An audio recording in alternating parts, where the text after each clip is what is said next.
നമസ്കാരം, ജന്മഭൂമിയിലേക്ക് സ്വാഗതം. മുഖ്യമന്ത്രി അരവിന്ദ് കെജ്രിവാളിന്റെ വസതിയിൽ മർദ്ദനത്തിനിരയായ രാജ്യസഭാ അംഗം സ്വാതി മാലിവാളിനെ അധിക്ഷേപിച്ച് യൂട്യൂബർ ധ്രുവ് റാത്തി ചെയ്ത വീഡിയോയ്ക്ക് പിന്നാലെ സ്വാതിക്കെതിരെ ബലാത്സംഗ ഭീഷണിയും വധഭീഷണിയും. സ്വാതി തന്നെയാണ് ഇക്കാര്യം വെളിപ്പെടുത്തിയിരിക്കുന്നത്. ആം ആദ്മി പാർട്ടിയും സൈബർ ഗുണ്ടകളും തന്നെ വ്യക്തിഹത്യ ചെയ്യുകയാണ് എന്നും ഇതിനെല്ലാം കാരണം ധ്രുവ് റാത്തിയാണ് എന്നും സ്വാതി കുറ്റപ്പെടുത്തി. ധ്രുവിന്റെ വീഡിയോ വന്നതിന് പിന്നാലെ ആപ് നേതാക്കളും പ്രവർത്തകരും തന്നെ വധിക്കുമെന്ന ഭീഷണികളുമായി രംഗത്തെത്തിയിട്ടുണ്ട്. മുഖ്യമന്ത്രിയുടെ പ്രൈവറ്റ് സെക്രട്ടറിക്കെതിരായി താൻ നൽകിയ മർദ്ദന പരാതി പിൻവലിക്കാനുള്ള സമ്മർദ്ദമാണ് ഈ നടക്കുന്നത്. ധ്രുവ് റാത്തിയുടെ അടുത്ത് തന്റെ ഭാഗം പറയാൻ ശ്രമിച്ചതാണ്.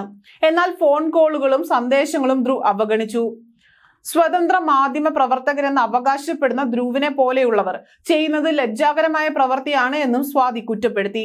ധ്രുവിന്റെ 2.5 മിനിറ്റ് വീഡിയോയിൽ പറയാത്ത കാര്യങ്ങൾ ചൂണ്ടിക്കാട്ടി വിശദമായ കുറിപ്പും സ്വാതി എക്സിൽ പ്രസിദ്ധീകരിച്ചിട്ടുണ്ട്.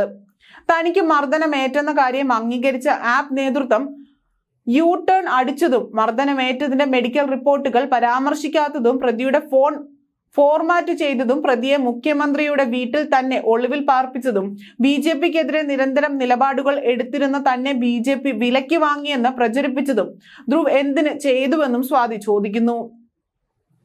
ഡൽഹി തിരഞ്ഞെടുപ്പിന് 3 ദിവസം മുൻപ് 22-ാം തീയതി ധ്രുവ് പോസ്റ്റ് ചെയ്ത വീഡിയോ ഉപയോഗിച്ച് ആം ആദ്മി പാർട്ടിയും കേജ്രിവാളും പ്രതിയായ വിഭവ് കുമാറിനെ ന്യായീകരിക്കാനും സ്വാതിക്ക് മർദ്ദനമേറ്റ സംഭവം നടന്നിട്ടില്ല എന്ന് വരുത്തി തീർക്കുവാനും ശ്രമിച്ചിരുന്നു.